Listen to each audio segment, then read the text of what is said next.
√2 परिमेय या अपरिमेय, डिस्कस करते हैं।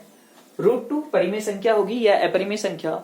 हम अपनी तरफ से इसको मान लेते हैं कि √2 एक परिमेय संख्या है। मान लिया √2 क्या है, एक परिमेय संख्या है।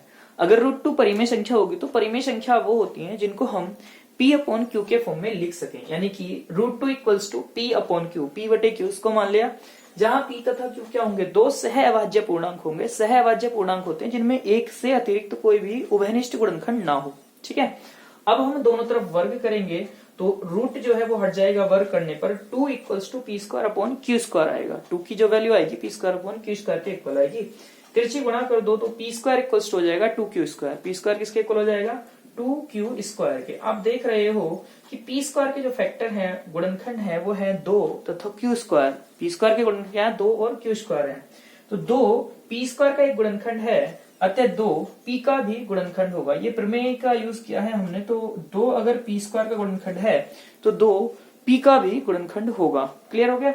अब P की वैल्यू को हम 2m रख रहे हैं अपनी तरफ से कुछ मान करके। P का मान हमने क्या मान लिया, 2m मान लिया। P इक्वल्स टू 2m मान लिया। अब समीकरण फर्स्ट में इसको रख दिया। समीकरण फर्स्ट हमारी ये हो जाएगी। समीकरण फर्स्ट में P की जगह आप 2m रखोगे तो P² equals to 2m² equals to 2Q की जगह 2Q² रहेगा। क्लियर।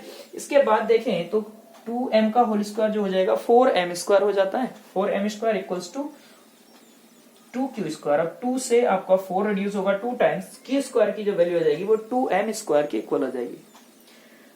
अब चूंकि 2Q² का एक गुणनखंड है, आप देख पा रहे हो 2 जो है वो Q² के गुणनखंड है, क्योंकि Q² के गुणनखंड 2 तथा m² है। समीकरण सेकंड से आप देख पा रहे हो। ठीक है, तो 2Q का भी गुणनखंड हो जाएगा, जो पहले केस बताया था उसी कारण से यहाँ भी क्या हो जाएगा, 2Q का भी गुणनखंड हो जाएगा। अभी बात की थी P तथा Q सह अभाज्य पूर्णांक है, लेकिन अभी हमने प्रूफ ये कर दिया कि 2 जो है P का भी गुणनखंड है और 2 जो है वो Q का भी गुणनखंड है। अगर 2 P तथा Q दोनों का गुणनखंड है तो ये सह अभाज्य पूर्णांक कैसे हो सकते हैं, यही हमने नीचे लिखा है कि 2 P तथा Q दोनों का उभयनिष्ठ गुणनखंड है, अतः P तथा Q सह अभाज्य नहीं हो सकते, क्योंकि 2 एक से अतिरिक्त है ना, क्योंकि सह अभाज्य पूर्णांकों में सिर्फ एक ही उभयनिष्ठ गुणनखंड होता है।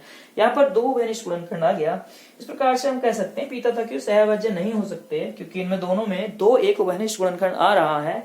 तो इसलिए हमारा √2 को परिमेय संख्या मानना गलत हो जाएगा। हमारा √2 को परिमेय संख्या मानना क्या हो जाएगा, गलत हो जाएगा।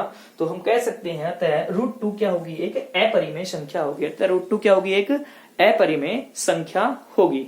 ओके, मिलते हैं नेक्स्ट वीडियो में। बाय।